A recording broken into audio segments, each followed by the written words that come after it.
Good morning, Bookie Monsters. Welcome or welcome back to Bookie Monsters. My name is PK. It is Friday, Black Friday, November the 29th, and we're here to look at the books that have been published this week and just this week. And it's going to be a whole lot of cozy mysteries left over from uh, earlier in the week because cozy mysteries never sleep. Good morning, Kim. How you doing? How was your day? Morning, Cajun. Morning, everyone. The girls I rent from are supposed to be coming today or tomorrow to pick up a bed for one of their sons. I've got to straighten up some. Oh, people coming in. Ugh. Well, I had a good day yesterday. I started and finished a book that I really enjoyed. Is She Really Going Out with Him by Sophie Cousins. It's a romance. And it started out rough for me. I really was not liking the main character. She was very dishraggy. But I grew to really like the book. I gave it, I think I'm giving it 4.5 stars. On Goodreads, I bumped it up to 5 just to account for that half. I wish Goodreads let you do half points. Is it the greatest book ever written? No. Will it stand the test of time and become a classic? No, but I really enjoyed it. So, reading is relative. I'm drinking chai today. True chai. Came all the way from India. Didn't realize it was coming from India when I ordered it. It's a 12-day advent calendar, but there's going to be enough to have like maybe 3 or 4 cups in a, and it came with a little glass and came with a little spoon, and you boil it in a pan. I mean, that kind of true chai stuff. So it's accurate. The chai I like has pepper in it, a little touch of pepper. This has it. I like it. I think I got it from Amazon. Got it from somebody. It came to my house. All right. So we're going to start with being freeform Friday. We're going to start with some things that caught my attention. Quick announcements. I don't have any sprints tonight. I don't do them on Friday. I will have them tomorrow afternoon at 3 p.m. Eastern. And they go for 5 hours. I've got to come up with a new scale. I like 2 of 3. One being it was good, I enjoyed it, and the other being probably won't continue it. That's a good one. I know somebody who a lot of people put 3 if it's like I liked it, but that person puts 2.5 because mathematically that's half a 5. That sounds lovely. And there's 12 packets of different from around the region, so I'm kind of excited. See, I'm good other than my back is killing me. Oh, I hate that. Good morning, Beth. I'm usually getting ready for work and missed the live. Well, welcome, welcome. You can always have us on like a radio. Let me enable you. Tiffany is starting at 11 for sprints today. Oh, gotcha. Well, I know they did yesterday, which kind of cut into my time, but all reading is good. I have to take Keo to the VET today at 8:30 to get some blood drawn. I'm going to stop by the shop in case there's any calls we need to return. And but other than that, I didn't crochet at all yesterday. I was just reading, which was kind of lovely, but I might try to do some crocheting today. I know that makes sense, 2.5, but then my records don't exactly for Goodreads, and things just can't not balance. I get you. But yeah, you know what? I do 8 live shows a week, and other than the extra hours yesterday, I don't really need the extra airtime. So plus I probably need to do some stuff around the house, but we won't think about that. All righty. So these are some things that caught my eye before we jump back into the cozies. I suppose we can officially talk about Christmas now. They've been talking about it for 2 months, I know, but it's my own personal border, the line in the sand. This is by Richard Paul Evans. It's Christmas in Bethel. Lee Beth Stilton has never liked the holidays. After growing up in an unstable home, escaping an abusive marriage, and witnessing daily tragedies as an EMT, Lee just can't bring herself to care about Christmas cheer. In fact, she's so convinced she's not worth loving that one winter's eve she decides she can't go on, until she comes across a book called Bethel and starts to read. Lee is unfamiliar with the author, J.D. Harper, but his words speak directly to her. She's never felt so seen and understood, and this connection gives her the strength to carry on. She avidly reads every novel Harper has written, and when he comes to town for a book signing, she jumps at the opportunity to meet the writer who means so much to her. In a twist of fate, Lee runs into J.D. in a coffee shop, and the two immediately click. Before she knows it, she's swept up in a whirlwind of fancy dinners, exciting travel, and the attention of the man whose work has been so meaningful to her. But she's leery after a lifetime of pain, and when she discovers that JD hasn't been completely honest, her hopes are dashed. Can they find their way back to each other, and can Lee learn to trust her heart? If that were a Hallmark movie, I might be tempted to watch it. Now, this next one I put here, it's a Hallmark book. And the cover to me is awful. Let's just put it that way. The Knight's Bride Prize. Look at that. He's practically strangling her. Yeah, I love her. No, really, I'm going to kill her. She looks happy. That's an awful cover for a romantic novel from Harlequin.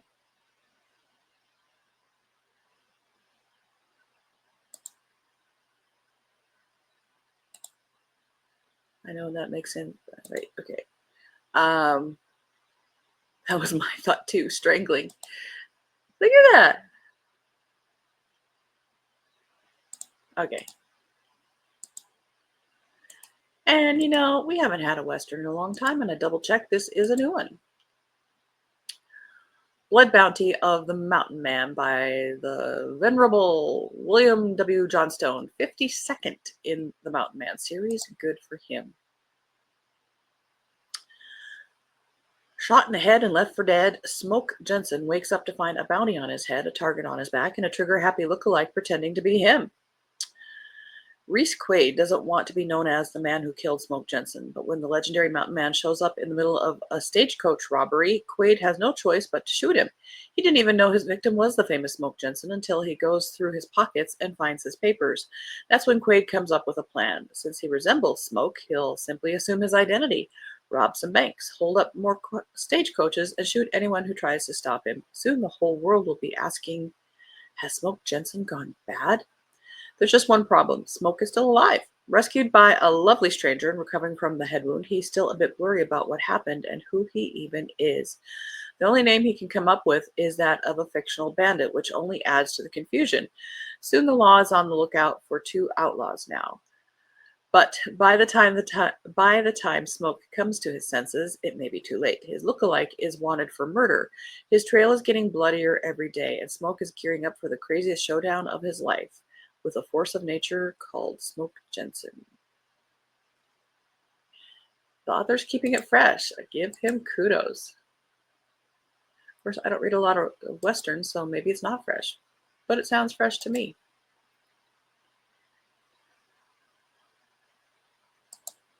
All right, let's get back to the cozies. And I believe we were here. Death in a Dinner Jacket. Now that's the name of a band. I like that.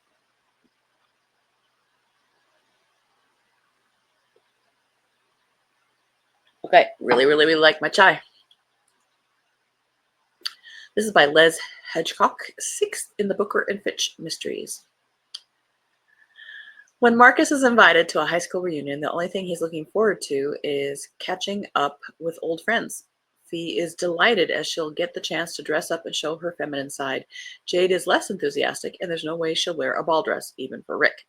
Former classmates convene on Hazeby, both those who stayed and those who left, as soon as they could. Friendships are rekindled, and the party is a great success until the body of a guest is discovered with the apparent murderer standing nearby. It's tragic, but is it clear cut? What possible motive could the murderer have? As Marcus investigates, he realizes that rivalries and abandoned love affairs have been rekindled too. Could these be behind the murder? But he's hampered by his emotions and his son Leo's friendship with the main suspect. It's down to Fee and Jade to help find the killer before the wrong person is charged and their life is ruined. Excuse me.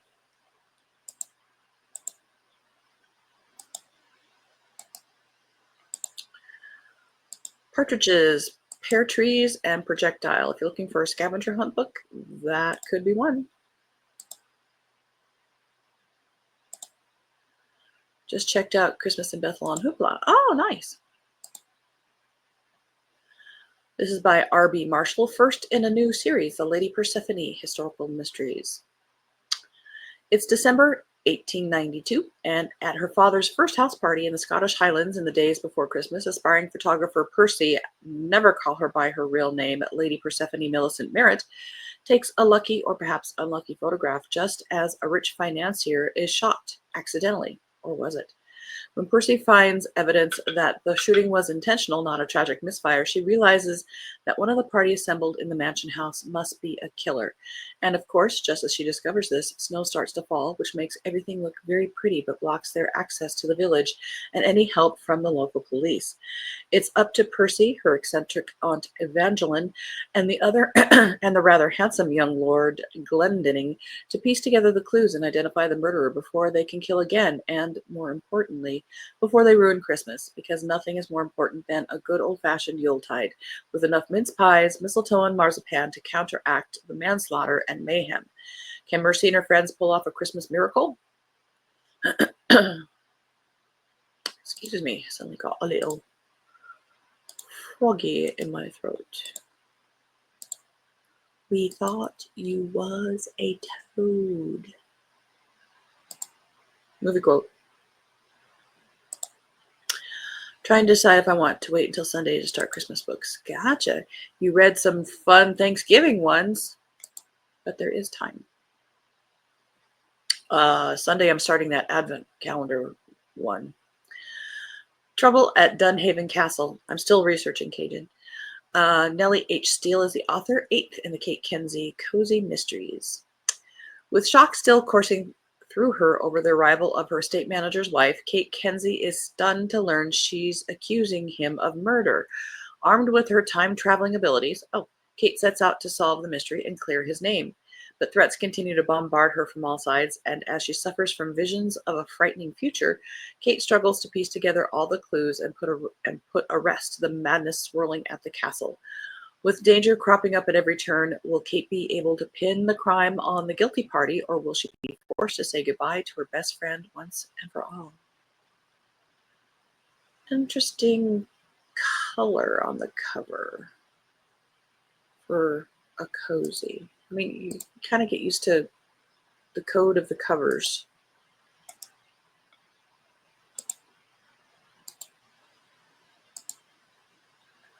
A Case of Major Murder by J.C. Williams, first in a Quinn Flitcroft mystery.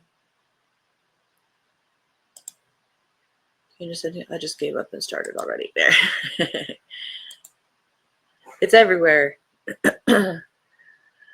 Ordinarily, there's not too much crime to speak of in Port Erin, a sleepy seaside village on the Isle of Man. So when Quinn Flitcroft, working as an insurance fraud investigator in England, hears about a gruesome murder in her hometown, she is understandably horrified. Quinn is fairly confident that her former Isle of Man constabulary colleagues will wrap this case up in no time. And that confidence is well placed, as it should happen, because it doesn't take too long before somebody is warming the cells in police custody. But Quinn's world is turned upside down, however, when the prime suspect turns out to be somebody intimately close to her. As such, Quinn boards the next flight home to find out what's really going on and clear up what she's certain is a terrible misunderstanding before the real murderer should strike again. But the clock is ticking.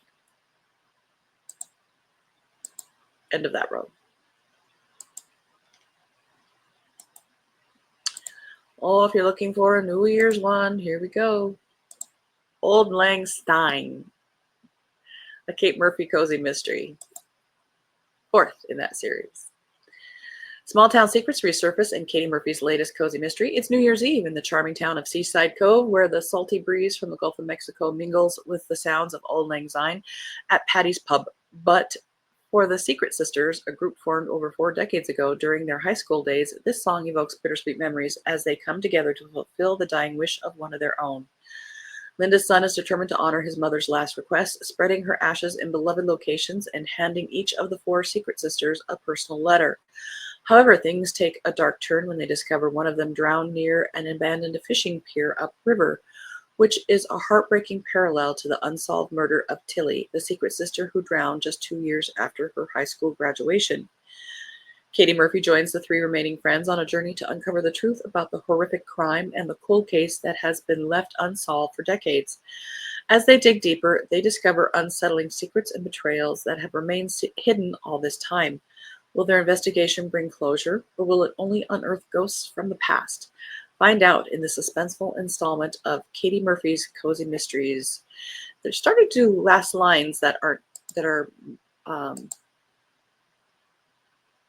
not quite blurbage, but also commercials. Commercial. Yeah, I've just got so many others I need to finish. A Stranger in Somerset, third in the Millipon Mortlake Cozy Historical Mysteries by M. Culler. After spending a few months in a rural Somerset village, Daphne Noble has come to the conclusion. Does this one sound familiar? Oh.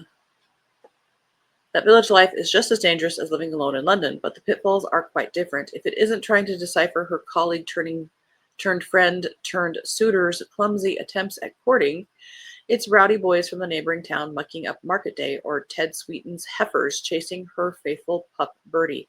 Still, Daphne accepts the mundane mayhem of Millipon Mortlake quite happily until a handsome stranger turns up in the village and a body turns up next door. Was it murder or simply a mistake? Old secrets come to light, and Daphne finds herself at the center of a scandalous family affair she never expected. Is the charming stranger in Somerset out to steal Daphne's heart, or is he simply hoping to distract Millipon Mortlake's daring detective from accusing him of the crime? And then again, it's more of that blurbage.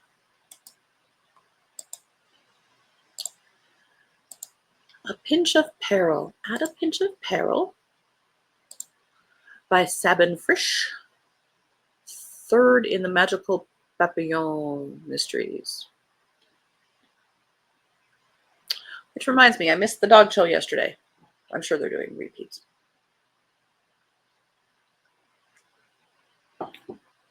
Sarah Anderson thought she'd seen it all in Rosewood Hollow, from solving a century-old murder with a ghost named Amelia to tracking down stolen sapphires with her telepathic papillon pixie. How do you know it's telepathic? Does Pixie talk? But this Christmas, death darkens her door once again when a newcomer is found murdered at the local bookstore.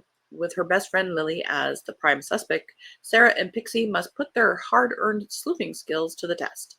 Backed by her teenage children Emma and Corey, her steadfast boyfriend Matthew, and her supernatural support system, Sarah uncovers a deadly secret simmering beneath the town's festive surface.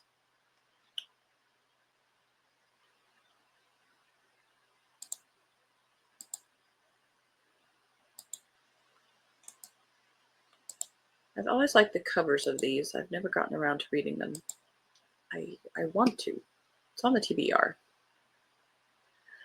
The Dockland Murder, Augusta Peel Series, number 9, set in the 1920s by Emily Organ.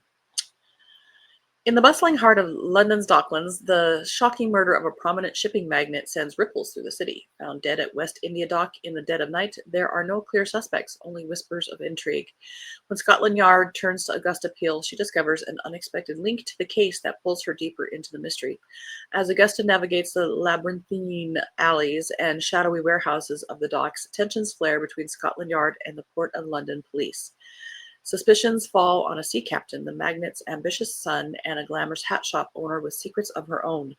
Meanwhile, Augusta's relationship with Philip Fisher is tested to its limits as a sinister kidnap plot emerges. In a race against time, Augusta must unravel a web of deceit before the killer strikes again or claims another victim.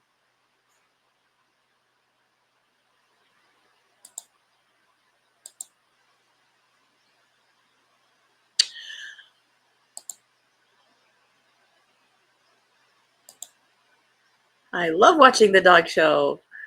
We caught like 5 minutes of it yesterday, which reminded me of, crap, I missed it. I had the dog show on in the background when I was talking to my friend. They were so cute. One little guy just decided he was done and stopped walking. Oh, awesome. You know, we were joking. It was, is it the hounds that have the beagles? Adore beagles. And there was one that was just so skinny, so skinny. It's like, give that dog some food. But then I was also thinking, well, that dog is a supermodel. So yeah, I suppose it's starving. Hi, Storm. Katie says, morning, Stormy. And Kim says, hi, Storm. All right. Cajun, I had an idea about that advent calendar book. I will message you later.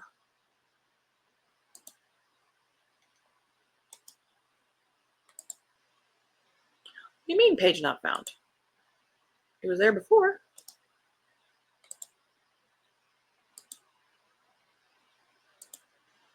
Interesting. All right, we move on.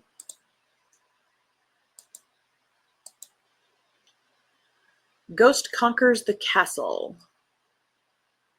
by Carmen Radke, 5th in the Jeannie and Adriana Darling Cozy Paranormal Ghost Mysteries. Jingle bells, bagpipes, and murder. What could be more romantic than Christmas in a cozy castle in Scotland? What? Solving a murder together, of course.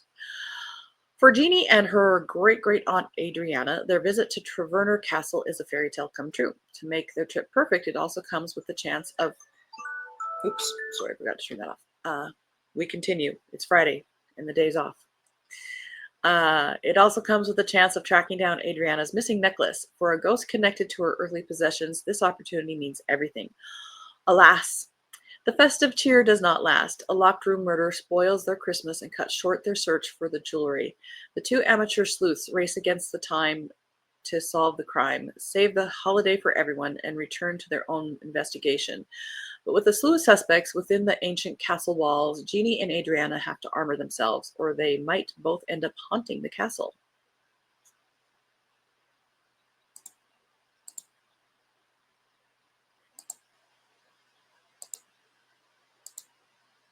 The dog is a supermodel. It was skinny. Actually, maybe I'll just share it here. Let me get you guys' opinion. Okay. We have time. It's Friday and I'm off. There's a book I got that is a Christmas Advent calendar mystery. Set up like an Advent calendar. You read a chapter a day for 25 days. Plus, I have been playing around with the idea of doing a live, I don't do recordings, reading of a book at night, say chapter by chapter. I was going to ask your guys' opinion if that would be something you'd be interested in, like reading a classic, reading, I know Penelope Heaven does the Nancy Drew books, but there are other books out there that would be fun to maybe listen to as you're falling asleep at night. Again, it wouldn't be something earth-shattering, but what if, now I'm not monetized, I don't have enough subscribers. What if we read that Advent calendar like on nights that I have sprints, right after doing sprints in a different show. And we do that for 25 days starting on Sunday with the prologue. Let me know what you think in the comments here.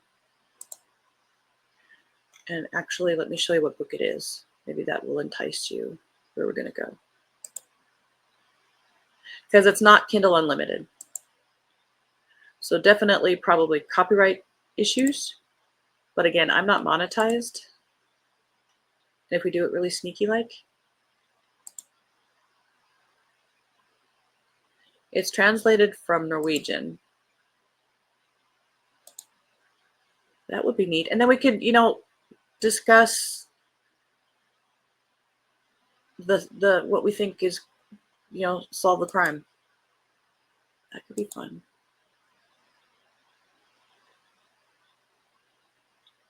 And maybe I could set up a separate channel for it in case they do shut me down. Let me know what you think. What are your thoughts? And Storm, you've been on YouTube longer than I have, so what are some of the, what do you think? I was thinking of maybe doing a Louisa May Alcott or Trixie Belden, just something to, they call it what, slow reading? Nice and quiet, so you kind of fall asleep as you go to bed. Here's a chapter. But what if we did that one to start with? All right. Christmas Corpse by Tyler Rhodes, 11th in Max's camper van case files. It's Christmas Day, and ex-chef and recent van life convert Max Effort couldn't be happier as he wakes feeling snugly and content in his 67 VW camper van. Anxious, his best pal, and the brightest Jack Russell Terrier you're likely to meet, is super excited as, against all the odds, not only has Santa been and left gifts and even decorated a miniature tree, but Min, Max's ex-wife and love of his life, has spent the night, and that means the family is all together. When the gang rub the sleep from their eyes and look out the windows, they can't believe their luck. It's snowed! Yay! What a perfect day it will be, but it's not all snowballs and frosty walks, because there's ice out there, people. The snowstorm has plenty of surprises in store for the trepidatious. Wow, we've got some good words today. Threesome, as large drifts have trapped them inside V, Max's beloved camper van. When they do finally manage to escape, it's to discover a corpse at the surprisingly busy campsite run by enthusiastic but newbie owners. All Max wants to do is cook the perfect Christmas dinner with a killer on the loose and frozen pipes to contend with. Not to mention a lack of dry clothes. He's got way too much on his plate, but zero to eat. Can the team figure out this perplexing winter mystery, enjoy their time together, and somehow manage to eat a scrumptious dinner?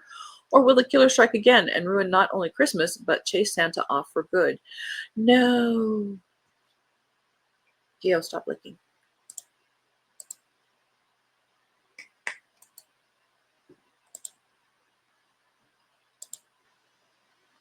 Keo heard the alarm, and that's his sign that we start going to work. But we don't have to today. Yeah, so maybe I could set up a separate channel.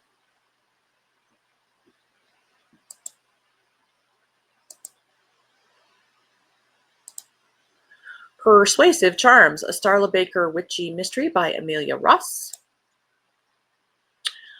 A wish gone wrong, a murderous twist, and a brand new coven in over their heads. Starla Baker thinks starting a coven will be all moonlight and magic until a local warlock turns up dead after Moonberry's mystical willow tree celebration. The wish-granting tree is at the center of it all, and everyone's dying, literally, to have their wish granted. With her sassy telepathic cat, Onyx, and a cupcake in hand, Starla bumbles her way headfirst into the investigation. Her charming cop friend is never far, and the speaks are flying more than ever. Between a tree-obsessed witch and a mortal-turned witch in training, every quirky suspect has a secret and a motive as tangled as the willow's branches. And just when things couldn't get more complicated, an unexpected visit from her long-missing mother throws even more magic and drama into the mix. But when a deadly threat lands on her doorstep, Starla must solve the mystery fast, or she might be the next ghost haunting Moonberry. End of that row.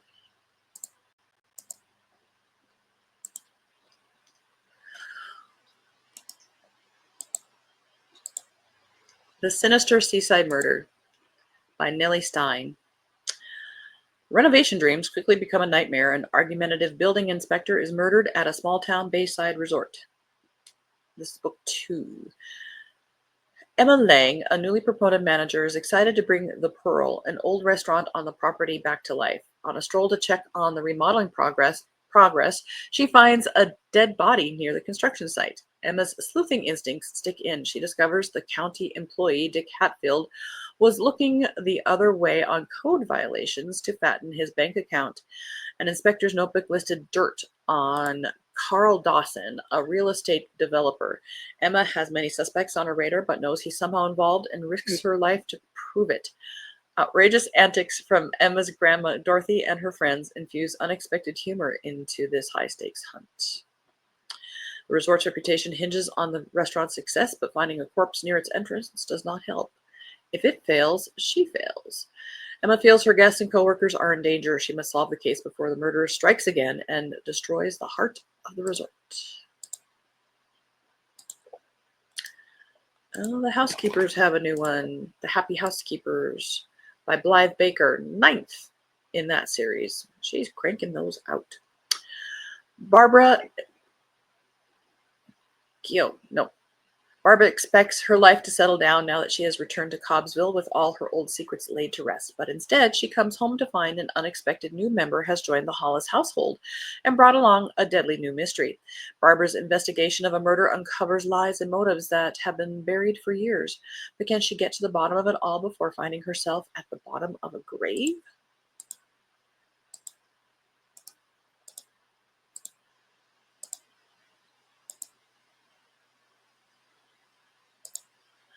Dreaded Affairs, a Sunset Haven Key Cozy, book number 2 by Anna Bissett. In the sun-soaked serenity of the Coral Cove Hideaway Resort, Parker Dread thought she'd find respite from her tumultuous life. Instead, she's thrust into a venomous plot of deceit and betrayal when her ex-husband Bob shows up with a deadly request. With tensions high, Bob, who recently betrayed Parker by having an affair with her best friend and business manager Jane, Bob and Jane urgently need Parker to lie to the New York State Attorney's Office to save his skin. Sorry. But Parker values her integrity more than her past love, and she refuses. Good. When Bob is found dead from a mysterious snake bite, just like the conference organizer, Parker wonders if the slithering little fiends are everywhere. With Jane appearing at the resort and a conference of questionable snake enthusiasts, she is caught in a web of lies and surrounded by deceit. Parker must navigate through her new connections and uncover secret goings on to keep her friends and her guests alive and happy. Will she be able to unravel the mystery before the killer strikes again?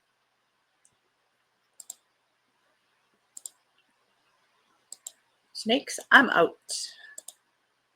Just say no to snakes.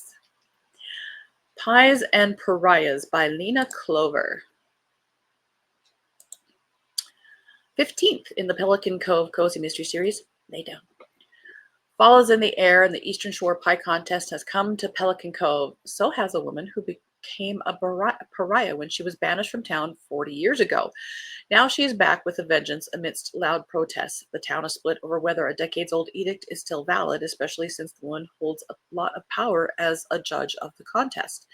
The competition heats up as local women break their backs trying out different recipes, determined to win.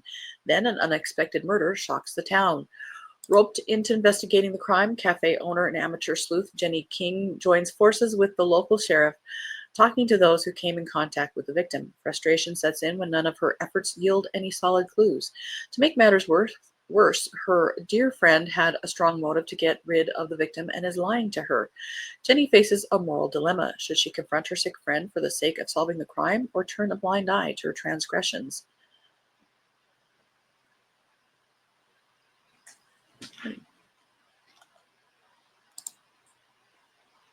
End of that row. Murder Under the Harvest Moon. I like that cover for some reason. By Aaron Hayden Baldoff, 3rd in the Vista del Vino Mysteries. As the harvest moon casts its glow over the picturesque apple orchards near Southern California wine country, an otherwise festive evening takes a deadly turn. Former investigative journalist Casey Nolan is once again drawn into a tangled web of long-buried secrets, bitter rivalries, and hidden debts that threaten to unravel the peaceful life she's trying to build for herself and her son. With sharp instincts, a knack for sleuthing, and her son's diabetic alert dog, Ranger, keeping her company at home, Casey is determined to uncover the truth before the killer strikes again. Has gluten-free recipes. It says down in the blurbage.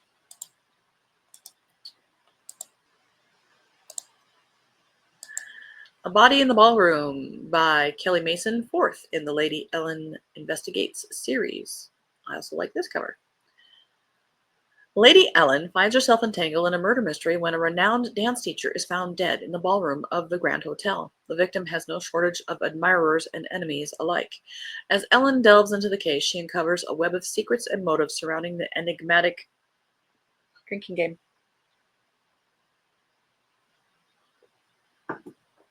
Dance instructor. With the help of her trusted sidekick, she must navigate a treacherous dance of deception to unravel the truth. The stakes are raised when the police consider Mrs. Flint, the victim's last student of the day, the prime suspect.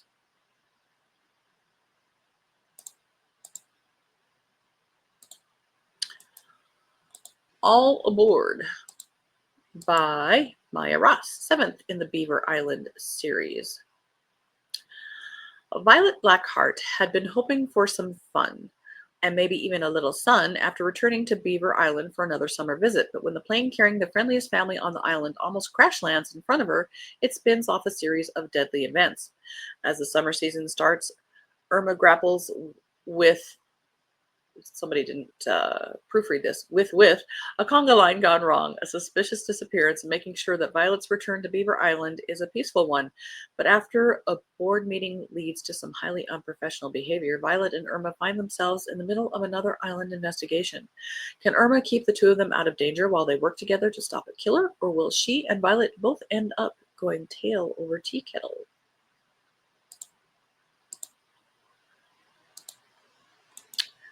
Couple more. Murder on Mount Cairn by A.P. Ryan, third in the Aaron's Glen Cozy Mysteries. It's summer 1991, and the country town of Aaron's Glen is enjoying a rare heat wave, yet a chilling discovery casts a shadow over the season as a hiker makes a grim find on nearby Mount Cairn. Once again, the locals of Aaron's Glen find themselves at the center of an unpredictable, page-turning murder mystery. And as rumors swirl and tensions escalate in the heat, a group of visiting German students are sucked into the deepening drama as they stumble upon a second body. Rosie O'Reilly, a modest parish secretary with a knack for sleuthing, takes it upon herself to uncover the truth. With each step, she delves deeper into a complex web of personal vendettas, academic ambitions, and hidden connections, racing against time to solve the mystery before the killer strikes again. Set in the 90s. They better not be considering this a historical.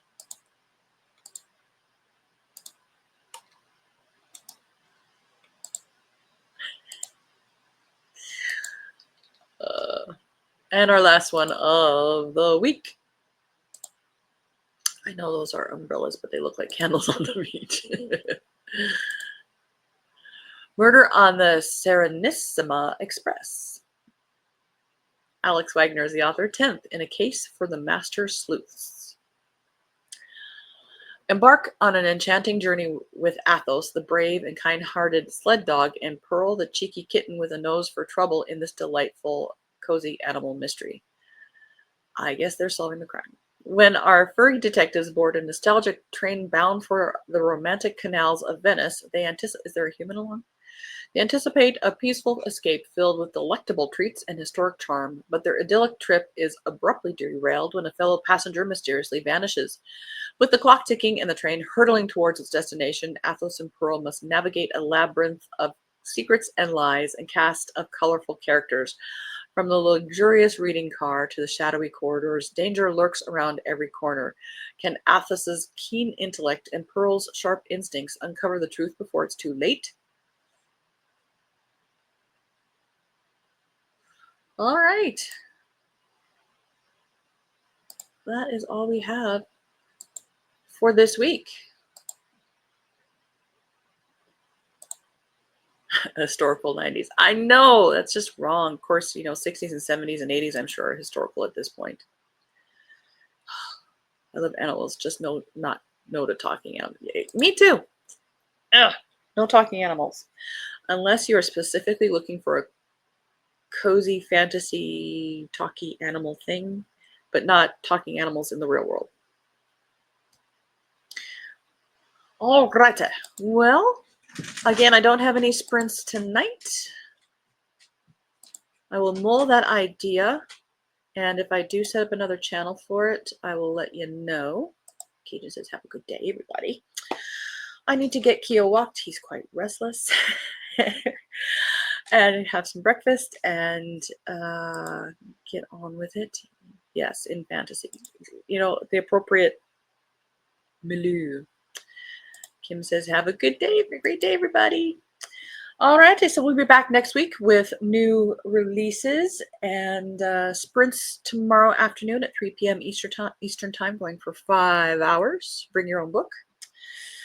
And be safe, be happy, you guys. You're in my heart always. And as the banner says somewhere, there it is. Don't be a bookworm, be a bookie monster. Nom nom. Beth, I'm okay if the animals only talk to each other. Oh, okay. Next level. Hadn't thought of that. Have a good day and God bless. Have a great weekend. You too. Back at you.